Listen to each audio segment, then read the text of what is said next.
Bon samedi, bienvenue à votre émission La Victoire de l'amour. On se prépare sûrement à vivre une belle fin de semaine, je l'espère. Aller dehors un peu, ça fait toujours tellement de bien. Comme on le fait à tous les samedis, on rejoint notre petite sœur sourire à nous, sœur Angèle.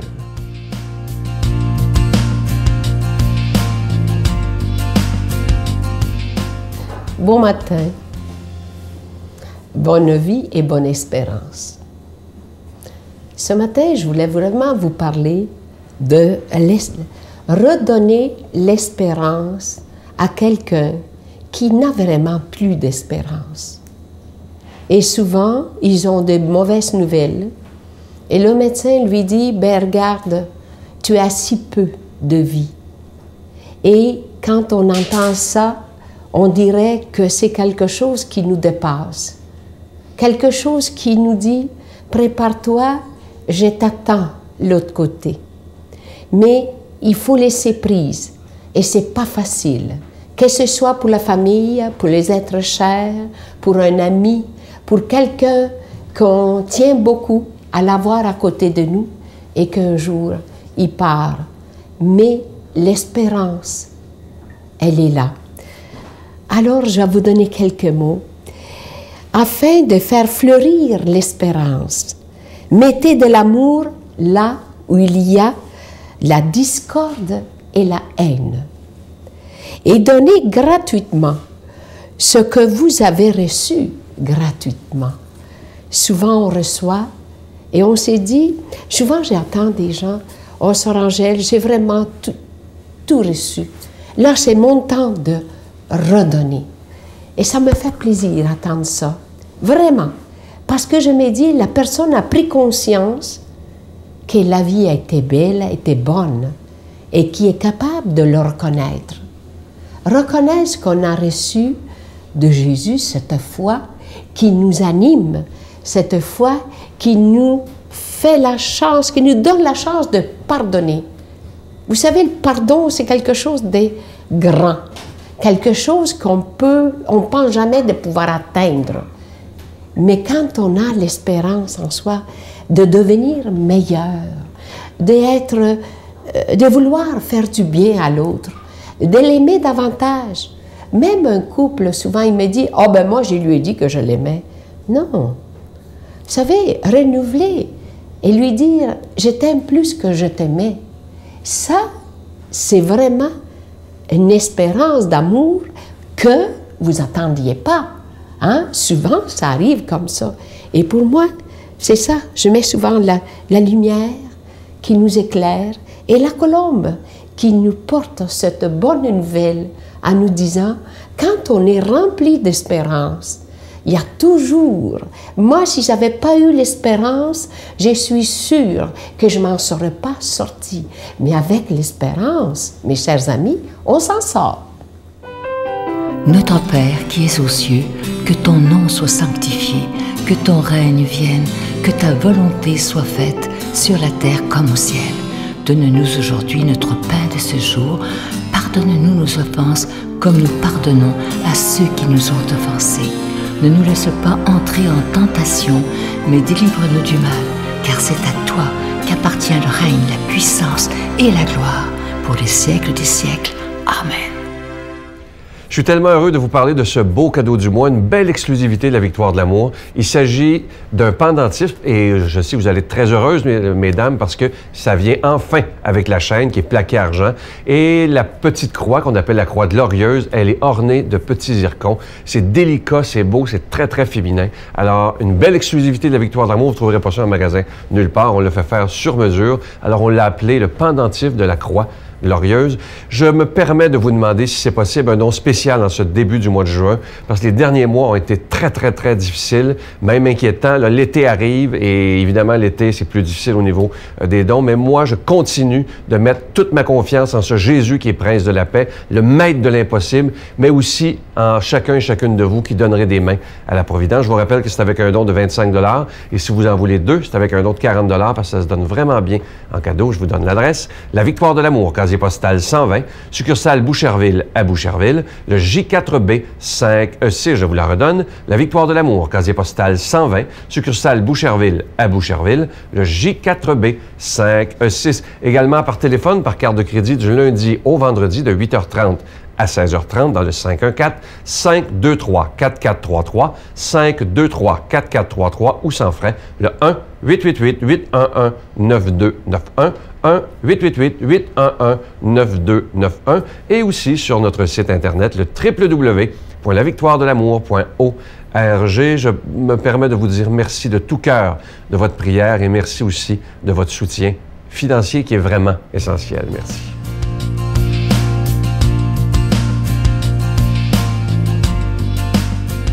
Mon Dieu, donnez-moi la sérénité d'accepter les choses que je ne peux changer, le courage de changer les choses que je peux et la sagesse d'en connaître la différence. Amen. La parole de Dieu sera proclamée aujourd'hui par notre grand ami, l'abbé Donald Thompson.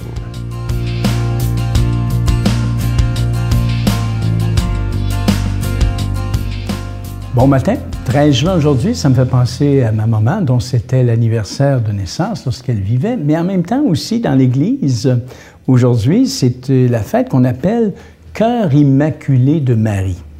Alors, je vous lis l'Évangile dans Saint Luc qui est pour cette fête, chapitre 2, versets 41 et 51 à 51. Chaque année, les parents de Jésus allaient à Jérusalem pour la fête de la Pâque. Quand il eut 12 ans, ils firent le pèlerinage suivant la coutume.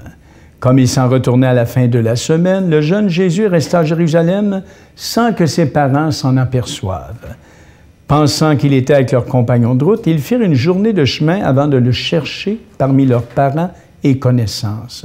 Ne le trouvant pas, ils revinrent à Jérusalem en continuant à le chercher.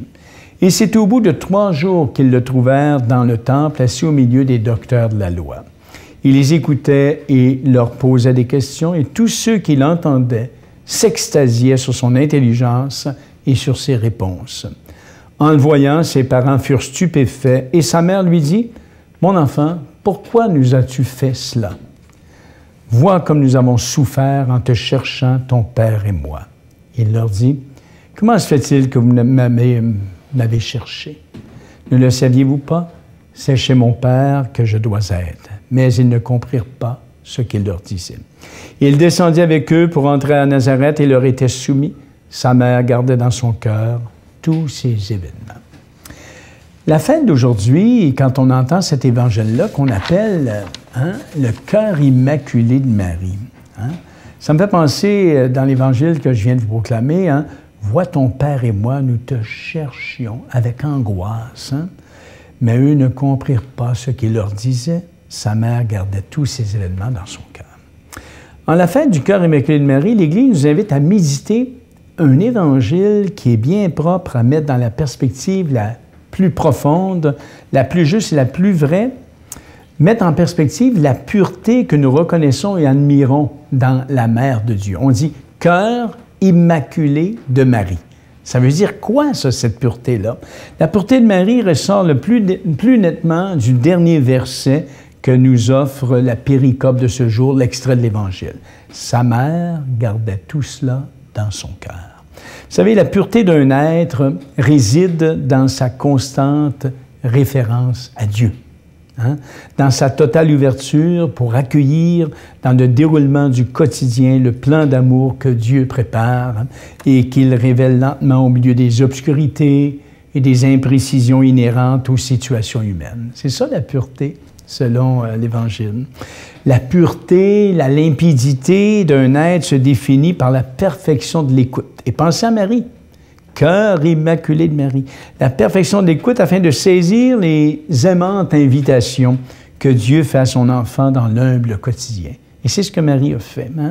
Et par l'attachement cordial à ce même Dieu, afin de ne pas dévier de la voie de l'abandon et de la confiance la plus entière. Ce qui est beau dans cette fête d'aujourd'hui, Marie est un modèle pour nous dans notre expérience spirituelle. Cœur immaculé de Marie, ça veut dire que la transparence de Marie est faite de ce regard intérieur qui est toujours fixé sur la main de Dieu qui guide et qui jamais ne déçoit. Voyez-vous, cette conviction profonde de Marie. Et je pense qu'on pourrait citer ici une parole du psaume facilement, d'un psaume, « Comme les yeux d'une servante sur la main de sa maîtresse, ainsi mon âme vers toi, mon Dieu. » Alors, les yeux ainsi attachés sur la main de Dieu, nous ne l'imaginons pas nécessairement toujours remplis de lumière. Dans la vie, là, on a beau être attaché à Dieu, nos yeux ne sont pas toujours remplis de lumière. Ils peuvent être embués de larmes. Regardez Marie, quand elle dit « Vois, parle à Jésus, là, il le retrouve, là, ils sont tournés à Jérusalem, « Vois comme nous avons souffert, ton Père et moi, en te cherchant. » Voyez-vous, elle est beau avoir une belle limpidité, mais il y a aussi des obscurités, dit Marie à son jeune fils. Mais le regard ne dévie pas pour autant, ni ne cherche ailleurs la joie qui le fera à nouveau briller, ce regard-là. Alors, l'oreille attentive, le regard interrogateur, le cœur disponible, l'esprit abandonné à la mouvance de Dieu, profondément confiante et paisible en dépit du silence du ciel. Dans le fond, dans nos vies, là, il y a des silences du ciel. Dieu ne parle pas toujours explicitement. Et des clameurs de la terre, aussi des difficultés de la vie humaine. Bien, ça, c'est les attitudes. Quand on regarde Marie, il y a des belles attitudes qu'on peut trouver pour nous aujourd'hui, qu'on peut regrouper. Et c'est ce qu'on regroupe, qu'on vénère sous le titre « Cœur immaculé de Marie ». Mais ça parle aussi, ça, à notre expérience spirituelle. C'est pas pour rien que l'Église, dans sa liturgie, a différentes fêtes, dont celle-ci, pour dévoiler des aspects de la vie spirituelle, Seul port d'attache, seule destination à atteindre, seule source de lumière, unique force d'attraction. Pour Marie, c'était ça, c'est le cœur de Dieu qui polarise et prolonge dans la paix la plus profonde, le cœur de l'Immaculée. Alors, c'est cette paix-là que je vous souhaite, c'est cette pureté aujourd'hui du cœur que je vous souhaite d'être bien branché sur le vivant. Que le Dieu de la vie vous bénisse, le Père, le Fils et le Saint-Esprit. Amen. Bonne journée. Je vous salue Marie, pleine de grâce. Le Seigneur est avec vous. Vous êtes bénie entre toutes les femmes, et Jésus, le fruit de vos entrailles, est béni. Sainte Marie, Mère de Dieu, priez pour nous pauvres pécheurs, maintenant et à l'heure de notre mort. Amen.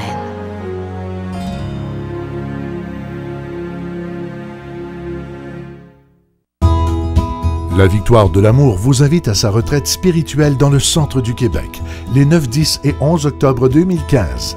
Sous le thème « Dieu est miséricorde, il espère et pardonne », venez vivre des moments de ressourcement inoubliables en compagnie de l'abbé Robert Jolicoeur, Sœur Angèle, Sylvain Charon, Miguel Padilla et un spectacle de l'unique Robert Lebel à l'hôtel et suite Le Dauphin à Drummondville. Réservez rapidement à notre bureau au 514-523-4433 ou sans frais au 1-888-811-92-91. Venez vivre une fin de semaine exceptionnelle, remplie d'amour, de paix et de joie. Je laisse avec une belle prière, ça s'intitule « Prière d'un couple âgé ». C'est de toute beauté. Seigneur, dans ta bonté, tu nous as donné de belles et de longues années de vie, de bons enfants et de bien beaux petits-enfants. Tout n'a pas toujours été facile, c'est normal. Mais quand nous regardons le grand voyage que nous avons fait ensemble, nous te disons merci du fond du cœur. Ton amour ne nous a jamais quittés. C'est lui qui a nourri le nôtre et celui de notre famille. Oui, nous serons toujours en amour. Amen. C'est tellement beau de cette prière du couple âgé. Je vous souhaite une belle journée et aujourd'hui, disons-nous des je t'aime. Bye. Quand on l'autorise à intervenir dans notre vie, c'est vrai ça. Quand on autorise Dieu à intervenir dans notre vie, c'est incroyable comme tout change. Il n'y a rien de banal à ce moment-là. Dieu intervient et on le sent sa présence partout. Tous les matins, moi, ma prière, c'est de dire à Dieu, je te donne ma vie.